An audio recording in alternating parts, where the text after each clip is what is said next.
नमस्कार दोस्तों, मैं हूं एस्ट्रोलॉजर अभिषेक, आपका ट्रस्टेड एस्ट्रोलॉजर। आज हम एक ऐसे क्वेश्चन पे बात करने वाले हैं जो हर दूसरा आदमी पूछ रहा है, सर जॉब कब मिलेगी। और कुछ लोग तो ये जानना चाहते हैं भाई जॉब बदलनी चाहिए या बॉस ही को बदल दें। लेकिन टेंशन मत लीजिए, मैं आपको एक ऐसे तरीके से बताने वाला हूं कि करियर का रोड मैप आपका कैसे होने वाला है, ये आप खुद थोड़ा सा डिसाइड कर पाएंगे। तो सबसे पहले हम देखेंगे कि कौन कौन से भाव हैं कुंडली के, यानी कि आपकी हॉरोस्कोप में कौन से ऐसे मेन हाउसेस हैं जो ये बताते हैं कि जॉब दिलाने में आपकी हेल्प होगी या करियर में वो ग्रोथ लाएंगे या नहीं लाएंगे, नहीं तो डिफिकल्टीज आएंगी या नहीं आएंगी। इसमें सबसे मोस्ट इंपॉर्टेंट हाउसेस हैं और वो है 6th हाउस यानी कि छठा हाउस, 10वां हाउस और 11वां घर। अगर ये 3 हाउसेस को हम देख लें तो इसी से हमें आइडिया लग जाता है कि कैसा होने वाला है। जब हम करियर की बात करते हैं तो छठा भाव जॉब का मेन कारक होता है और 10वां भाव वर्क यानी कार्य में मेन कारक माना जाता है और साथ ही साथ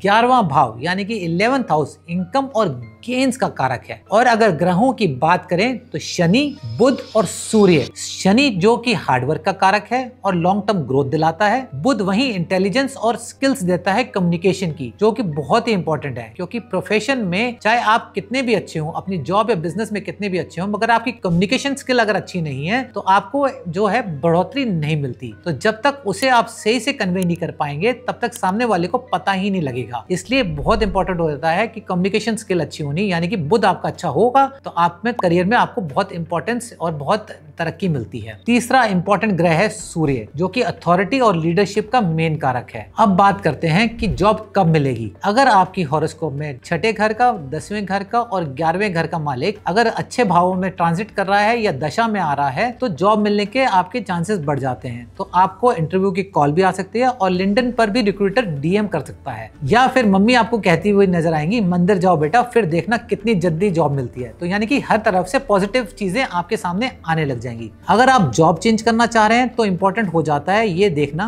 कि दशा कब बदल रही है। और अगर गोचर में 10वां हाउस या छठे भाव का स्वामी पंचम भाव में हो तो इससे ये पता लगता है कि जॉब चेंज करने का समय आ रहा है और इंटरव्यू में आपका अच्छा जाने वाला है। और अगर 11वां भाव भी साथ में आ जाता है तो आपको उसमें प्रमोशन भी मिल सकती है और नहीं तो आपको कोई ना कोई इंक्रीमेंट जरूर मिल सकता है। तो ये अगर दशा में दूसरे भाव, छठा भाव, 10वां भाव और 11वां भाव इकट्ठे आ रहे हैं तो आपकी जिंदगी मस्त होने वाली है करियर के पॉइंट ऑफ व्यू से। और अगर इसमें शुक्र ग्रह आ जाए दशा में तो हो सकता है आपको कॉर्नर वाला ऑफिस में मिल जाए और साथ में सेक्रेटरी भी मिल जाए। अगर लेकिन राहु या केतु आते हैं तो इफेक्ट्स ये होगा कि मेहनत आप करेंगे, प्रमोशन कोई और ले जाएगा और हो सकता है उसको भी ट्रेनिंग आपने ही दी हो। अब हम बात करते हैं कि आपको करियर में बेटरमेंट के लिए कौन सी रेमेडीज करनी चाहिए। तो सबसे पहले अगर आप सूर्य को जल देंगे और सूर्य की आराधना करेंगे तो उससे आपकी जो कॉन्फिडेंस बढ़ेगा, अथॉरिटी बढ़ेगी। और साथ ही साथ अगर आप शुक्र और बुध इन दोनों ग्रहों के उपाय करते हैं, यानी कि सफेद मिठाई का दान शुक्रवार वाले दिन और साथ ही साथ हरी दाल का दान बुधवार वाले दिन, अगर आप ये करते हैं तो आपके करियर की ग्रोथ बहुत अच्छी हो सकती है। और साथ ही साथ अगर आप विष्णु जी और लक्ष्मी जी का भी आप पूजा करते हैं, यानी कि लक्ष्मी नारायण पूजा करते हैं, तो उससे भी आपको बेटरमेंट आती है। यानी कि पूजा आप कर सकते हैं, व्रत रख सकते हैं और साथ ही साथ एक अच्छा जेमस्टोन जो आपके हॉरोस्कोप के हिसाब से करियर में ग्रोथ दे रहा है, अगर उसका जेमस्टोन पहनते हैं तो आपके लिए बहुत बेनिफिशियल होने वाला है। इससे आप अपनी लाइफ में करियर को स्टेबिलिटी ला सकते हैं और ग्रोथ भी ला सकते हैं। नमस्कार।